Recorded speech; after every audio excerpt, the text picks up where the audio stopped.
What's going on, guys? It's Asal and welcome to my second installment of my trick jump tutorial for Overwatch. Now, you guys really seem to enjoy the first episode in this series, so I thought I would go ahead and make a second installment. Now, keep in mind, just like last episode, if I don't mention a certain hero in pertinence to a certain jump, that does not mean that they cannot make that jump. I simply may have forgotten to mention it, may not have realized it. Regardless, just remember that just because I don't mention it doesn't mean it isn't possible. Now, our first jump is on Hanamura. Now, this is for attacking heroes only with regards to the second objective. Now, outside on this deck here, there are a lot of heroes that can make this jump quite easily, but there are some heroes that you think maybe might not be able to make this jump that can actually make this jump, such as Hanzo, Soldier 76, and Mercy. The key is to climb the building closest to the first objective and to jump across to the second building. Now, you'll have to break this balcony here. You can see that I've already broken it preemptively, but once you get there, then you can make that jump to that second platform. And with Mercy,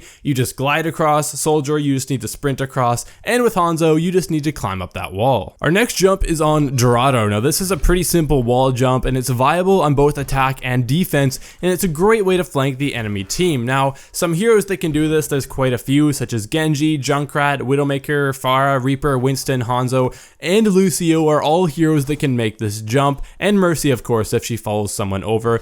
Though it took me a very long time to do it with Lucio, and I couldn't actually do it before the Lucio wall run patch, but afterwards I could make it work. So it's not really viable in my opinion unless you're really good with Lucio and wall running, but for me it took a lot of patience to make it work, and when I did make it work, it was pretty fluky, as you can see. A notable part about this jump is the health pack on the attacker's side, so even if you're not going for a flank, it could be very well worth your while to make this jump just to replenish your health. For example, if you're on defense and you're low in health, you can just quickly pop over and pop back with full health depending on how much health you have in the first place. Likewise, if you're on attack and you're going in for a flank with less than full health, you can top off your health pool before jumping into action. Our next jump is on Temple of Anubis. Now, this one seems very simple. It seems obvious. You're probably wondering why I'm including this, but this jump it's very useful. I use it all the time, especially on defense on this map, because it allows you to very easily get around the map very quickly,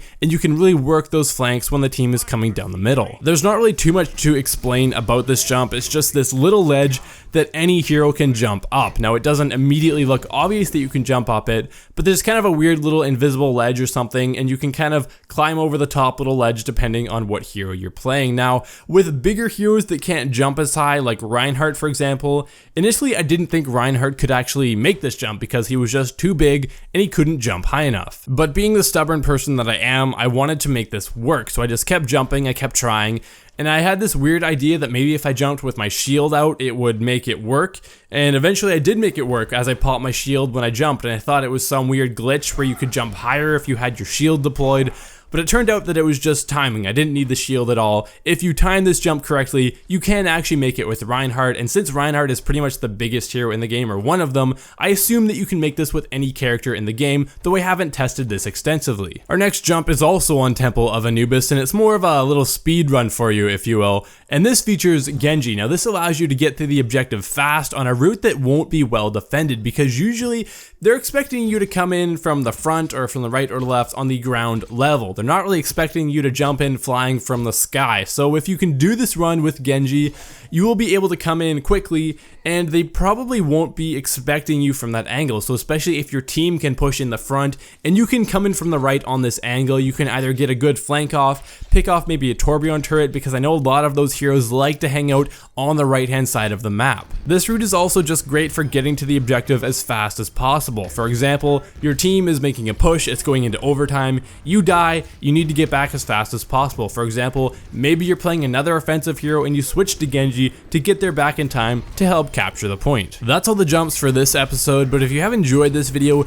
be sure to leave a like or a comment to let me know that you want to see more videos of this type, because I think you guys really enjoyed the last one.